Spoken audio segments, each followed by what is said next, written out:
Hello. Before I begin, I just want everyone to know that I don't really know what I'm talking about in this video. Most of the stuff I'm going to be talking about are things that I mostly read on Wikipedia and like a couple of sources. So if I get anything wrong, I ask everyone to just bear with me and clear up any mistakes or clarify stuff for me down in the comments. Thank you. And with that, here I go. So today I'm going to be reviewing this movie called Krut, the Himapan Warriors. Oh hey, it's me from the future. I have cool neon shades now. Just letting you know that this movie came out in 2018. I'll see you all in the future. I don't want to mess up the past. Okay, bye. This is another animation from Thailand. One I reviewed previously was Yak the Giant King, and someone that worked on Yak worked on this movie as well. Forgive my pronunciation, but I believe their name is pronounced Chaiporn Panitrutiwong, and he was the co-director and co-writer on Yak the Giant King, and he was the director for this movie. One interesting fact about this movie is that it wasn't made by a studio devoted to animation. It was created by Rangsit University, and it was mainly spearheaded by the digital art faculty, but all the faculty are, I believe, professional animators and people that work in the field of animation, because Chaiporn is also a lecturer at this university. And according to this article in The Nation Thailand, this movie was picked off the ground by the director of the university. The name is Dr. Arthit Orairat, I believe is how you pronounce their name. And they wanted an animated movie based on the Ayutthaya kingdom, which was a kingdom that used to exist in Thailand. And Chaiporn agreed, and he convinced the founder of Rangsit University to make it as a feature film. Chaiporn also took an idea from a director that was helping him write the script, who was named Wizit Sasanatiang. And Wizit suggested using the Himapan forest to tell the story of the historical events that happened with Ayutthaya. The historical event that they're basing the movie off of is the fall of Ayutthaya Kingdom, which occurred during the Burmese-Siamese War, and it fell between 1765 and 1767. There's a few events that are believed to have happened in this war that happened in the movie. I'll mention those as I go through my review of it. But whatever facts I bring up are from this blog I found that also reviewed the movie. And I believe this blogger is from Thailand because they say they watched it in the theaters. And I don't really know how far out of Thailand Krut aired, so I'm gonna assume this blogger going by Bonutsu is Thai. And I'm sorry if I'm wrong and if you're from a different area. I'm also gonna expand a little on the Himapan that I mentioned earlier. The Himapan is known as Himavanta in Buddhism, and it is a legendary forest that only gods can see, and it's located in the Himalayan mountains. Some of the creatures and beings that exist in the Himapan make an appearance here in the movie. The first two notable ones are the Garuda and the Naga. The Naga are giant snakes with this crown on their head, and the Garuda are humanoid bird creatures. They're both related to each other, but they're born from the same father but different mothers. The mother of the Naga said that she wanted to have many children, and she gave birth to like 1,000 Naga. And the mother of the Garuda said that she only wanted 2 kids, but she wanted them to be stronger than Naga. The Garuda and the Naga are antagonistic towards each other. I believe Naga live in caves and water, and that their association with water is enough that they're believed to control rainfall, and they also have some association with medicine. The Garuda were very difficult for me to find any information on. All the information I have on the Garuda are from Bonutsu's blog, so thank you very much, Bonutsu, for explaining what the Garuda are. And they are symbols of vanquishing evil, and statues of them are placed in front of important places like palaces and temples. Another species that shows up in this movie is called the Kinara. They're like satyrs, but their bottom halves are bird-like and have wings. Kinaras is referring to males. Kinaris is referring to females. If I'm correct, they're known for their song and dance and poetry and are traditional symbols of feminine beauty, grace, and accomplishment. And they look over the well-being of people during times of trouble or crisis. There's a tree that shows up called the Wayu tree in the movie. It might have some relation to the Narifan tree from Hivamanta. The Narifan tree grow fruits in the shape of women, but the Wayu tree just grow round fruit. So that's the best connection I can make. The next species that shows up is called the Kochasri. They're half elephant, half flying creatures. In Himavanta, there are lions and mixed lions, and they're considered high-powered creatures. Out of these creatures, the Kochasri are especially noted as being formidable. Next is the Norasinga. They're half human, half lion.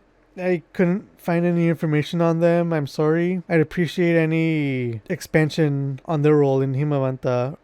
And finally, we have the Roxod. They're the main antagonists, and they're referred to as giants, or at least that's what they're called in the subtitles I see. They're basically rock-like and can breathe fire, but I couldn't figure out what they relate to in Himapan, so I'd appreciate, again, information on them. Their king looks like what I would consider a demon from Buddhism. I'm sorry if it sounds like I'm rambling, because I mostly am. I did my best to research what Himapan is, and I guess by extension I researched a little into Buddhism. It was an interesting experience for me for sure, but again, I mostly know surface level stuff. A few more things before I start talking about the movie Krut. Rangsit University has another movie that came out before called Nine Satra. I believe it's similar to Krut in that it uses Buddhism as a mechanism to tell its story. I might review that as well someday. For anyone who's curious, I got the Blu-ray of Krut through Ayutthaya CD, which I believe I mentioned in my looking at of Yak the Giant King, and I just want to say I am very lucky there were English subtitles in this. I took a big gamble on this. I really hope Nine Satra has English subtitles because I do not know anything about Thai or the Thai language. And going through Ayutthaya's collection of animations they have available, I learned about Krut and I was like, oh hey, this looks interesting. And I noticed that design, it looks like Yak. And I was looking at the trailer they had and I was like, yeah, this looks interesting. Is it by the people that made Yak? Because I saw the Yak logo, so it must have been by the Yak people, but it wasn't by the Yak people, it was by Rangsit University. Don't forget that. And looking at the trailer, I was like, oh, this looks like fun. It looks like it'll be in the same vein as Samurai Jack, an action adventure with some humor and action. And as the movie started, I was like, oh no, this is like Samurai Jack. But it's not like season 1 through 4 Samurai Jack. This is season 5 Samurai Jack. Leave your kids at home because things are gonna get real. The reason being because at the start of the movie we have this bird guy who you don't know yet getting a bag out the wall and shaking it and it lights up because it's got fireflies inside, and he starts writing and telling a story, and he talks about how it was a time of violence and how the strong ruled over the weak. And we get a very interesting intro. Like, we see how the movie's gonna look, and then it cuts off to this stylized way of animating.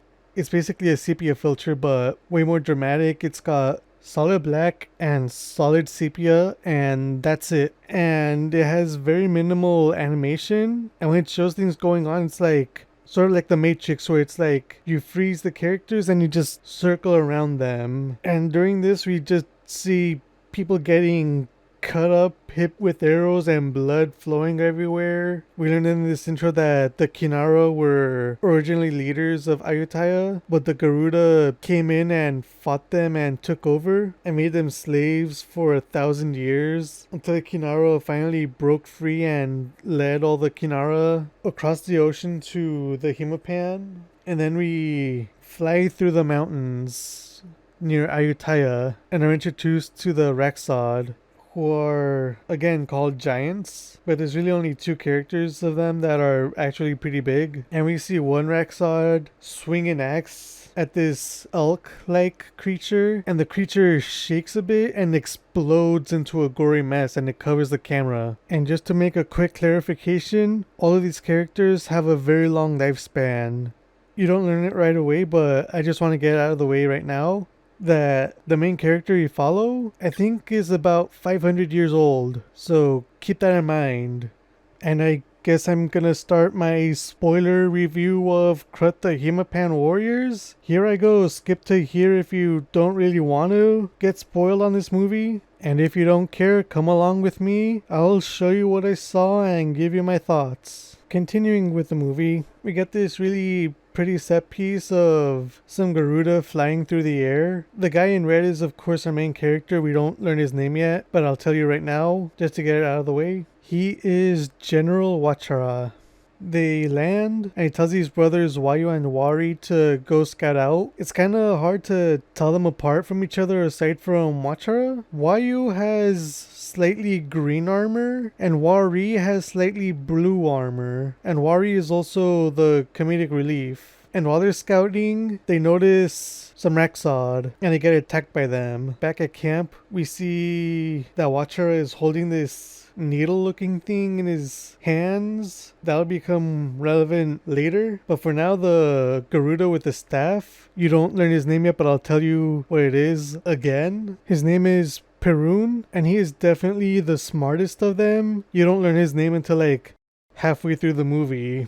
Anyway, Perun says that he can smell the giants after like doing some stuff with the fire. Wari surprisingly makes a good call and tells his brother to go inform Wachara that they're being attacked because his brother has bigger wings and can fly faster. And while Wari is holding them off, we get the trailer scene where he throws daggers at a Raxod who catches it in the mouth until he stops throwing, and the Raxod just keeps moving his head like Wari is still throwing daggers until the other Raxods tell him that he stopped. It's kind of funny. And it's also the scene that made me think that it was going to be like season 1 through 4 Samurai Jack. And at this point we just get an action scene, and it's taking its time to show us the skills and abilities of all the different Garuda here. And it's pretty interesting. It shows us one with a spear and how he fights, and another one with chakrams that spin around and how he fights. I liked it. But then the Raxod start spewing fire from their mouths, and that forces the Garuda to retreat because they just can't handle it. Now we cut off to Ayutthaya. They're having like celebrations right now, and inside we see these creatures we didn't see before. They're the Kinara, and King Subunporn is like watching them dance, and he's amused and starts throwing gems at them. But we find out that they're actually just Garuda in disguise because there's obviously no Kinara left in Ayutthaya. And we see the Minister of Defense come in and say, alright, give me all the gems, they're mine. Basically telling us that he's a scumbag, and also showing this glowing green gem on his chest. And from here we cut back to Wachara and his men recovering. And while they're recovering next to this lake or whatever, Wari appears and he says that he managed to survive because he jumped into the water. And the giants, for whatever reason, didn't want to chase after him, and he just saw an opening in the pond he was in and just used it to get out. From here, Wachara tells two of the Garuda to do two different tasks. First is this guy, his name is Pichan. He has to go to Ayutthaya and warn the king that the Raxod are attacking. Back from the future again. I messed up. His name is Pichai, not Pichan. I'm going to be calling him Pichan throughout the entire discussion of this movie. So I'll just leave an asterisk with a correction because I am not re-recording everything. Goodbye. I'll see you again in the future or the present or whatever. And this other guy, Bawan, is supposed to search for former King Subunporn. They want him to come back and join the army to lead them. It's very hard to tell them apart aside from Wachara and Perun because they're all basically the same except for this big guy in the back that has reddish armor. They also don't really do anything to differentiate them from each other. You just have to wait for them to do their thing and hope you can tell them apart. Anyway, We're following Bowen in his search for Subunporn, which is kind of awkward because he just sort of went off into the forest to look for him without us knowing if he knows where he's supposed to look. And it kind of looks like he doesn't know where to go. So he just wanders into this cave. He lights like a torch with his fingers. And then he gets smacked around by a Naga and almost killed until the King Subunporn, comes in and stabs the Naga in the head and kills it. We're also shown that in the night, Pichan went to Ayutthaya, landed outside the gates, and said he has to go in and inform the king that the Raksar are attacking. But the guards at the gate are like, nope, no one can go in. No one can fly over. You gotta get the hell out of here or wait until morning. And Pichan's just like, dude, this is urgent. If you don't let me in, I'm gonna fight my way in. And the guards are like, okay. And they start attacking him with arrows. And Pichan's trying to find a way over the wall. And while he's flying next to the wall, something attacks him and he drops his weapons to the ground, and that's the last we see of him for now. Wachara and his men arrive in the morning, and the guards are like, oh, it's General Wachara, we should let him in. And they start getting ready to let him in, but then the Minister of Defense comes in and he's like, what's going on? And Wachara's like, we sent Pichan ahead of us to let you all know what was going on. And the Minister's like, what are you talking about? No one showed up. No one told us anything. Wachara's just like dumbfounded. They're eventually let inside, and Wachara's just seeing everyone celebrating, not knowing there's a war going on because they aren't informed. And then we see that the Minister of Defense is giving King Suryantra some medicine that the king doesn't want, but the minister forces it down the king's throat and then makes him sign this document that gives the minister total control over the army. And he forces Wachara and his men to take a position on the south wall, which is facing the ocean. And while they're there, Wachara and his men are like, we haven't seen the king. This plan is stupid. The Raksar aren't going to attack from this side. And Perun tells Wachara that he thinks the Minister of Defense is a spy, which obviously, yeah, but Wachara's like, why would he do that? And Perun's like, greed. Greed is a problem. And Wachara's just like, oh, I guess we're doomed then. We cut to a night attack by the Raksod, and they basically have the upper hand. They're pretty much kicking the Garuda's ass. And the reason is because the minister said that they shouldn't use the cannons because it'll wake up and bother the king while he's recovering. And this is something that's referencing the Ayutthaya kingdom in the real world, our world. In their blog, Bonutsu states that the king of Ayutthaya prevented his soldiers from firing their cannons on invading Burmese army because he didn't want the women in the past to get frightened. So all the soldiers had to ask permission, which is what we're seeing now in the movie. So that's a connection. In their blog, Bonutsu states that the actual reason Ayutthaya fell was because it was sieged for over a year and they were running low on gunpowder. On top of that, Burmese forces also dug tunnels that brought down the city walls and overwhelmed the forces that were fighting inside. Bonutsu says that it's a pretty sensitive topic for the Thai people, so I'm just gonna leave it here, and I'm sorry if I offended anyone. Going back to the movie, Wachara decides enough is enough and he fires a cannon at Araxod and orders all of the other men to start firing as well. And that lets them fight off the Raksod. But naturally, the Minister of Defense comes in and says, you defied orders, you're going to jail. And he has some Garuda throw Wachara into prison. And in prison, we meet Pichan, who tells Wachara that while he was trying to get into the city, a black figure attacked him and he woke up here in prison. We cut to the Minister of Defense again, poisoning Suryantra, but then King Subunporn comes in, stops him from poisoning his brother, and has the Minister of Defense arrested, and says, don't worry brother, I have an antidote for you. And Subunporn dons his golden armor, tells Wachara that they're gonna get ready to fight, and in the morning, while they're on the wall getting ready for an assault by the Raksod, Suryantra shows up and says, brother, I want to fight alongside you. And Subunporn's like, you're doing the right thing, it's our duty to protect the people. From here we cut to the Raksod army advancing and we get our first real look at the Giant King. Not that one. The Giants start attacking and then we cut over to the Minister of Defense in the prison and he starts having smoke billow out of his body and it turns out he's a giant too. He's this big chubby one and he breaks out he gets confronted by Suryantra and he starts mocking him for not recognizing him and not realizing that he was in disguise the entire time. And they start fighting. He calls himself the Black Giant. The Black Giant does a pretty good job fighting off Suryantra, but then Subbanporn comes in and gives his brother some help, and Black Giant realizes he's kind of outclassed right now, so he runs away.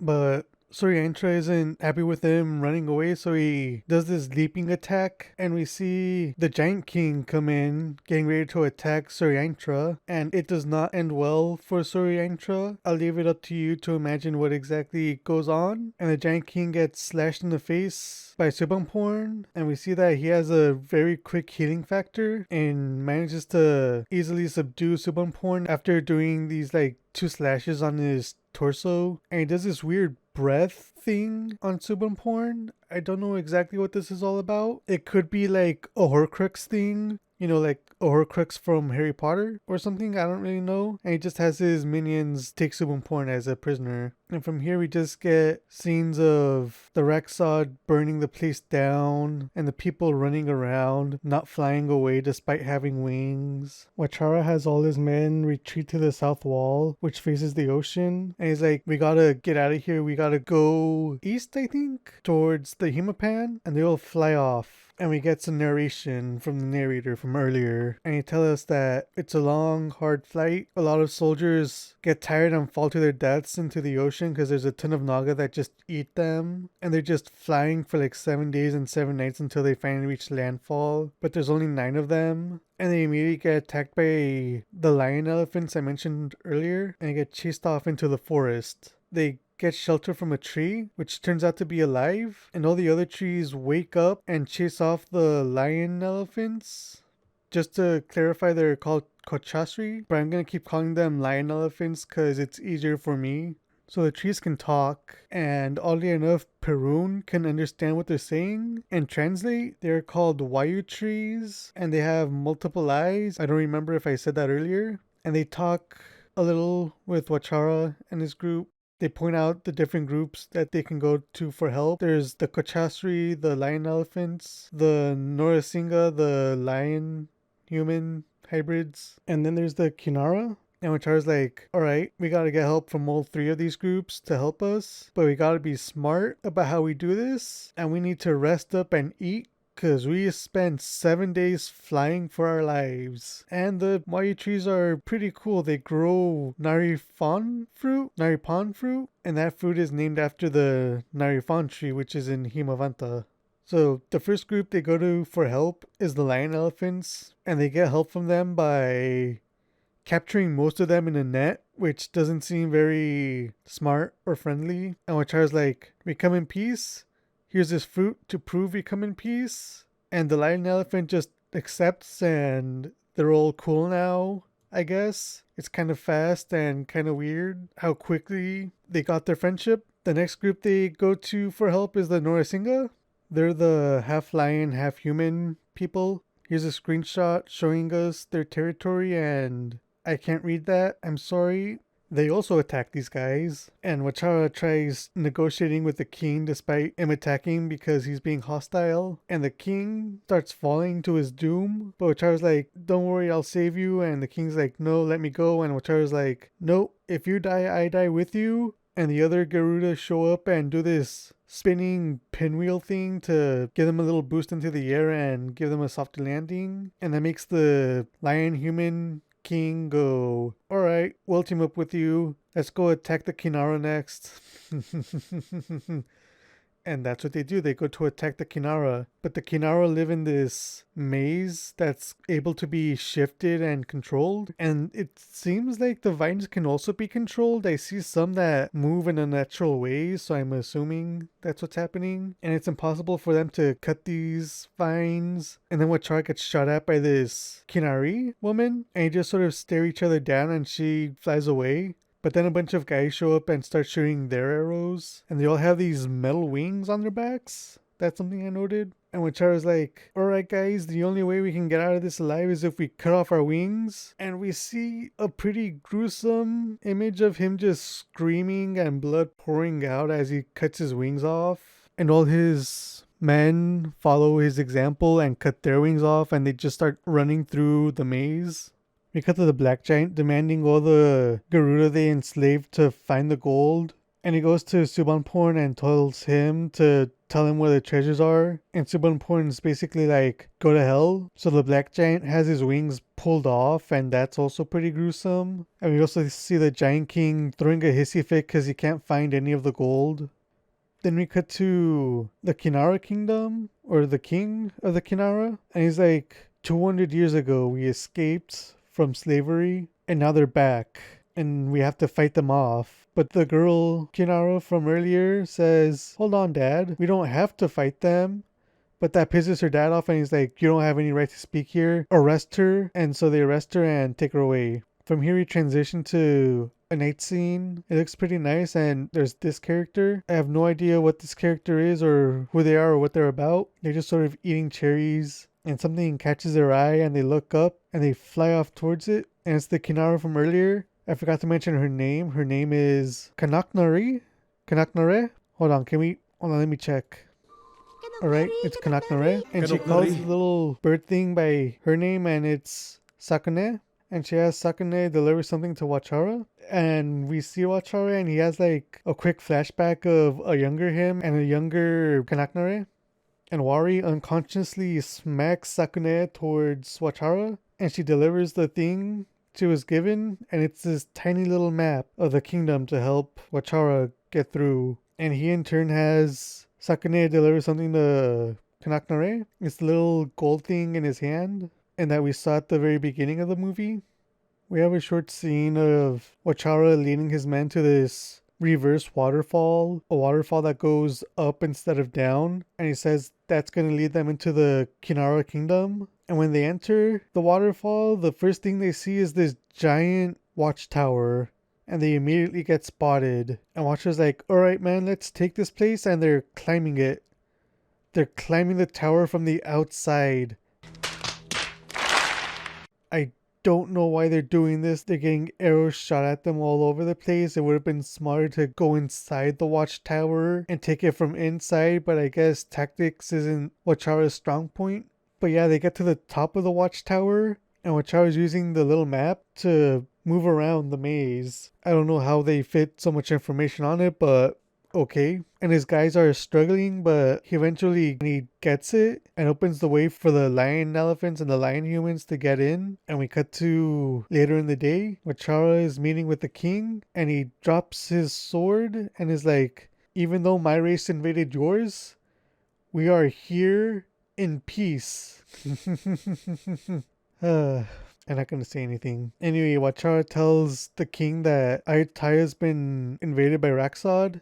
And the king's like, I'll accept that you come in peace, but whether or not we help you isn't up for me, it's up for the committee to decide. And that's fine by Wachara. And we cut to nighttime with Kanaknare. Wachara is basically saving her, and we get a flashback to their youth of 200 years ago. I think I said earlier that Wachara's like 500 years old or something, but no, I was wrong. They're only 200 years old. Only 200 years old. Don't get it wrong. Anyway, we see that Kanaknare was dancing in the streets for change, and these Garuda soldiers were like, hey, she's a pretty good dancer. Let's kidnap her and take her to the palace to be a dancer. And she's like, no, leave me alone. And her dad notices and tries to go to her, but he gets beat on by some Garuda. But he fights back and breaks his chains. And then we see a young Wachara confronting the soldiers, and he jumps up and throws his swords. He calls a flying dagger, and they like spin around in a almost circle. And the captain of the Garuda here calls it the Puthaisawan flying dagger. And we see that, yeah, Wachara is pretty epic until he gets slashed in the face. And he's lying on the ground bleeding and holding Kanaknare's hairpin. It was a hairpin the entire time. And just watches helplessly as the soldiers take her away. And we cut back to present day, and he's returning her hairpin. And then he checks out her metal wings. So this is the sci-fi part of the movie.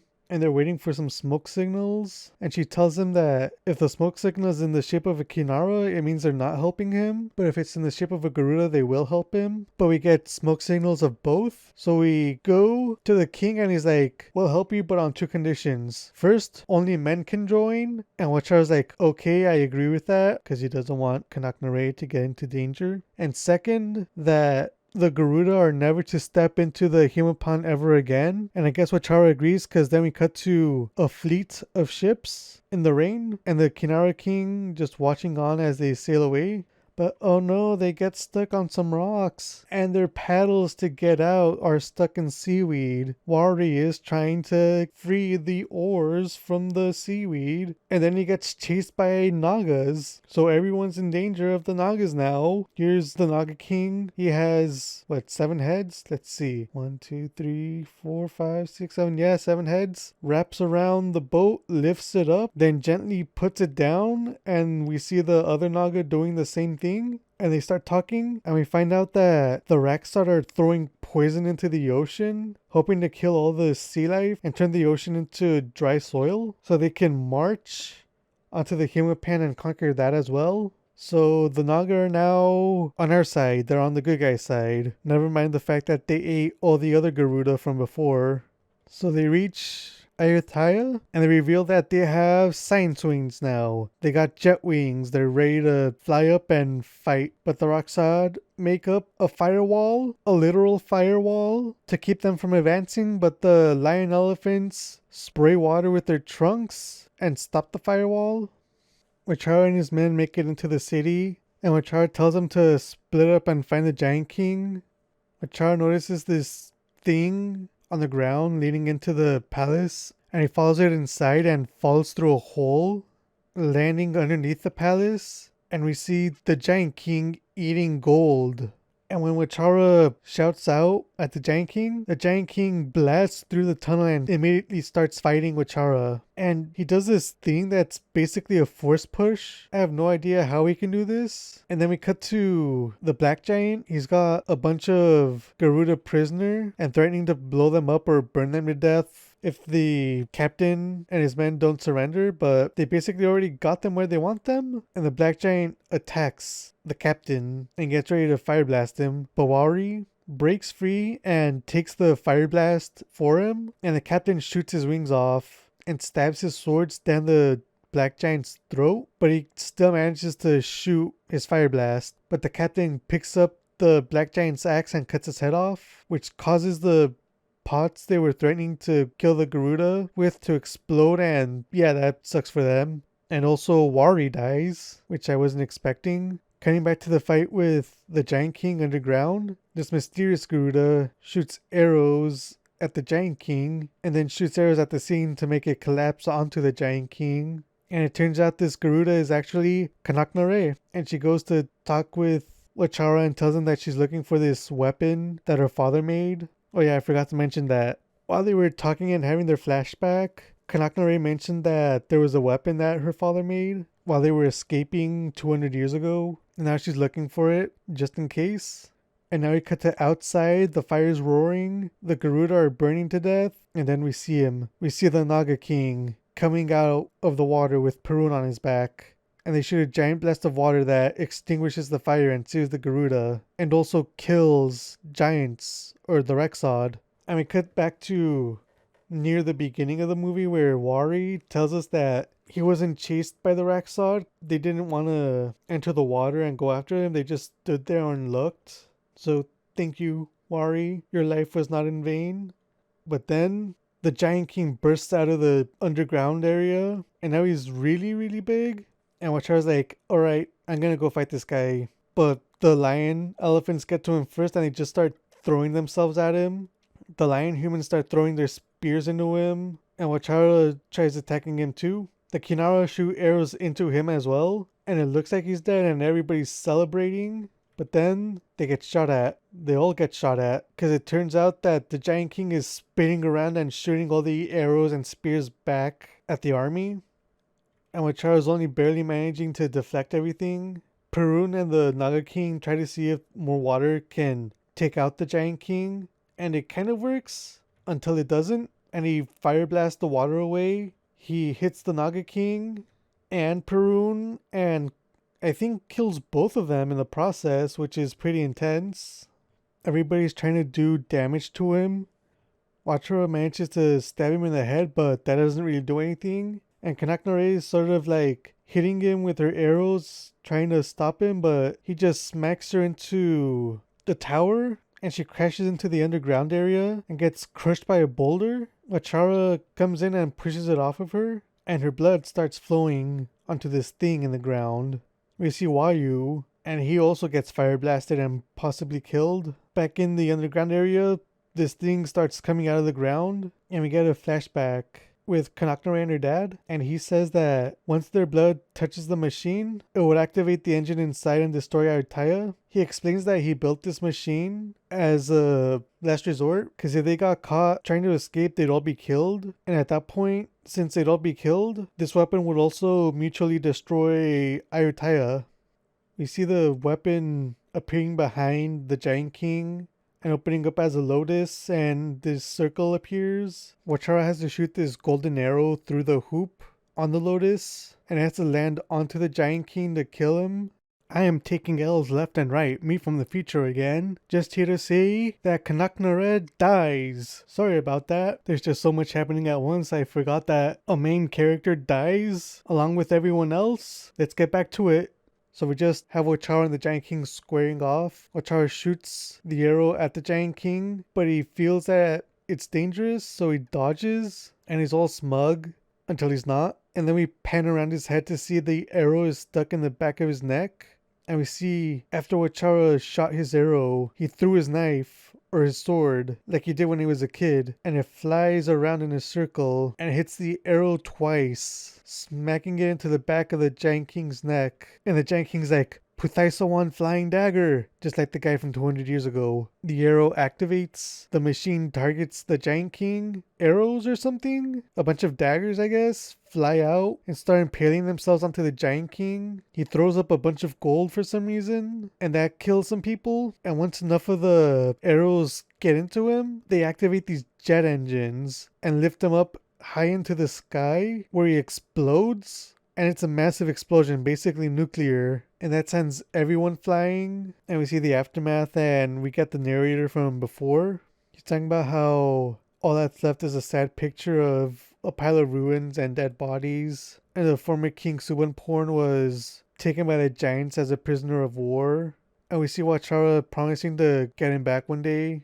They say goodbye to their friends from the Himapan. Wachara remembers Kanaknare. And we see her dad still looking over the ocean, going like, war, even for justice, is still a cruel thing. Why can't we all just live peacefully together? This is where things start going kind of fast. We see Ayutthaya restored. They're talking about how they honor all the people that fought against the Raksad by building statues in front of all the important places. There's the Kochasri, the Norasingha, the Naga, the Kinara, the Kinari. Don't get confused, the Kinara and Kinari are the same species, just the masculine and feminine ways of referring to them. And the Garuda. We learned that Wachara became king of Ayutthaya, and he started a lot of wars to try and free Subonporn, but he ends up dying on the battlefield. And we see that the narrator is actually Subonporn, and he's been imprisoned here for 1,000 years. And that's the end of the movie. This is kind of like a smack in the face for me. I wasn't expecting the movie to end on such a sad note. I'm kind of surprised they'd go for an ending where basically everyone dies, and they give us a war is bad message, which I agree, war is bad, but I feel like they could have gone about this a little differently without everyone dying and leaving us with a cliffhanger. Bonutsu also makes a good point that the weapon the Kinara King made is very well suited for killing a giant target like the Giant King, and not really good for destroying a kingdom like he intended it for. Plus, you also need someone to shoot an arrow through the hoop. I don't know, it's just something you realize is kind of strange when you think about it. I don't know how to think about the ending, but at the very least, I enjoyed the movie. I had fun watching it. It looks nice. It's got good action. The Garuda could have been better characterized and differentiated from each other, because it's very hard to tell them apart, aside from Wachara and maybe Perun. I'd also like to note that the director said that this movie isn't intended for children, which makes sense because they've got a lot of violence and gore.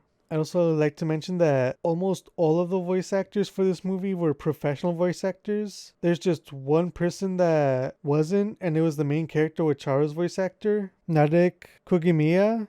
According to Bonutsu, Kugimiya is known for his roles in Thai dramas and for his role as Kobori in Kukam, Sunset at Chao Phraya. So he's a well-known actor, and the director Chaiporn says that Hollywood does that all the time, and he was worried that doing the same thing with this movie would hurt it in some way, but he wrote the character of Wachara specifically for Kugimiya, so it all worked out, and Kugimiya actually did a pretty good job of voice acting. One other thing I'd like to note is that there is a video game, I believe a side-scrolling beat-em-up, that's set to be released in 2022 or 2023. It is called Krut the Mystic Wings. It seems it's set a few hundred years after the main story in the movie. In the Steam page it says that there's going to be about 6 stages, a few special moves and combo sets, and 3 difficulty settings. I might check it out when it comes out. So I just want everyone to know that I bought the Blu-ray of this movie and I bought it off Ayutthaya CD. So it's shipped directly from Thailand, which is a different region of Blu-rays. So I had to use my PC and some special software so I'd be able to watch it. It's just something I want everyone to keep in mind in case they're interested in watching this movie themselves. And I hope you do watch this movie just to show more love to non-American animated movies and show that there's some interest in them. I hope you all enjoyed, and I'll see you all next time. What's this? Ooh, neon glasses, nice.